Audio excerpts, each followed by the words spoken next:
Mbola faly miarabana ny tokantrano manaraka ny météo-tsika ny anomboana anazy ny any an-dranomasina misy ny fampitandremana noho ny avina onja amin'ny morontsiraka atsimon'ny Anosy mitatra tsikelikely amin'ny morontsiraka andrefana ary koa ny morontsiraka atsinanany Anosy iny manomboka ho an'ny andron'ny rahapisika hatrany amin'ny talata maraina any koa angaviana ny mpampiasa ranomasina mba hitandrana manoloan'izay ary koa anaraka ireo toromarika omeny manam-pahefana moa zany tena andrasana ao anatin'izay isorohan'ny loza mety hitranga raha ny aty an-tanety kosa indray dia mbola mitoetratrany ato atsimon'ny Anosy aloha zany ilay rindraona manome vanatra ny orana tandrindra amin'ny tapany atsimon'ny Nosy iny izay mety arahina kotroka moa zany indraindray ary koa misy faritra sasany any amin'ny tapany atsinanany Anosy dia mety hisy ny avandra ao anatin'izay ho an'ny andron'ny rahapisy fa ny alahady kosa indray dia mahazo vahana tanteraka indray zany atsioka ny alizay ho an'ny ilany atsinanany Nosy iray manontolo iny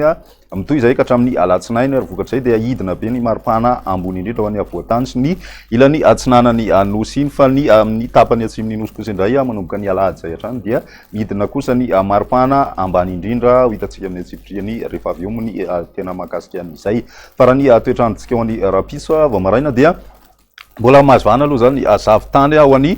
tany Madagasikara iray manontolo iny misy kosa ny tandrivondraona ho an'ny morontsiraky ny atsimo atsinanana sy ny morontsiraky ny taolanary torak'izay koa ny morontsiraky ny faritra Androy sy ny any amin'ny morontsiraky ny faritra atsimo andrefana izay mety misy tandrivondraona moa zany dia somary mandraondraona vao maraina mandraona ihany koa ny andro ny morontsiraky ny faritry Sava sy ny any Anosy be ny ambiny moa zany maina tanteraka ny andro raha ny piso ariva kosa indray dia misy hatrany ny tandrivondraona ho an'ny tapany atsimon'ny Nosy akoatran'ny morontsiraky ny faritra Androy sy ny morontsiraky ny faritra atsimo andrefana iny izay mety ray kotroka izay ho an'ny faritra atsimo atsinanana sy ny any amin'ny distrika ny taolanary iny ary mety misy ny avandra ao anatin'izay zany hoe ny faritry ny atsimo atsinanana sy ny ilany atsinanany faritry Iorombe iny mety miaina an'izay avandra izay zany ny ambiny kosa indray amin'ny ankapobeny dia misy hatrany aloha zany ny raona izay mety arahina tandrivondraona ihany koa ny faritry Vakinakaratra sy ny any amin'ny faritra Morimania ary koa ny any amin'ny faritry Itasy iny ny ambiny maina ny andro amin'ny ankapobeny raha ny maripana vinavina amin'izay rahapiso izay dia manodidina ny 12 ka hatramin'ny 13 ny ambony indrindra ho an'ny avoatany 14 ka hatramin'ny 9 kosa ny ilany atsinanany Anosy tsy dia mbola misy fivana firy raha ny ilany andrefany Anosy iny ny mafana indrindra ny Maivatanana sy ny any amin'ny faritra Analalava any mahatratra any amin'ny 13 degré Celsius ny vao vinavina amin'izay rahapiso izay ho an'ny andron'ny alahady kosa indray dia manomboka miditra tsikelikely zany ny tsiokana alizay ary vokatrizay dia manorana ny morontsiraka atsinanany Nosy mandraona mety arahina herika kosa ny ilany atsinanany avoatany iray manontolo misy ny tandrivondraona ho an'ny tapakandro ariva any amin'ny morontsiraky ny faritry Sofia sy ny faritry Diana ny ambiny maina tanteraka ny andro raha ny maripana vao vinavina amin'izay andron'ny alahady izay dia midina be aloha ny maripana ambony indrindra ho an'ny avoatany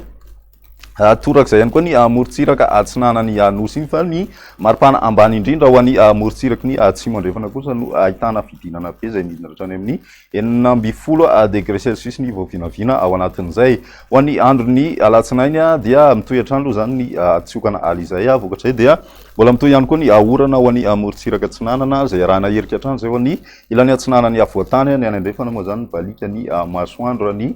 maripana vao vinavina amin'izay alatsinainy izay dia mbola midina hatrany ny maripana ambony indrindra ho an'ny avoatany satria dia tombanana hidina hatrany amin'ny 9 degré Celsius ny maripana ao anatin'izay ho an'ny morontsiraka atsinanany Anosy ihany koa torak'izay satria dia misy hatrany amin'ny 13 degré ho any amin'ny morontsiraky ny taolanary ny any andrefana mafana hatrany ny andro amin'ny ankapobeny isaky ny azo matoy izao dia arosanao indray ny tany Falytondrivotra teto Antananarivo nijano tonony amin'ny ankapobeny izay tany Falytondrivotra izay tamin'ity herinandro ity manodidina ny fetrany OMS avokoa ny refy rehetra voaray zany afa-tsy miteny amin'ny manodidina ny Ambohidahy raha ny mandrafitry ny toetrandro nefa nojerena ato anatin'ny telo andro avy dia vinavinaina hiakatra amin'ny ankapobeny ny tany izay Falytondrivotra izay amin'ity farany herinandro ity ka tokony hitandrina ireo olona marefo amin'ny Falytondrivotra manoloana izany rehetra izany dia izay indray ny météo-tsika tamin'ity androany ity manasanao hatrany anaraka izany veloma tompoko.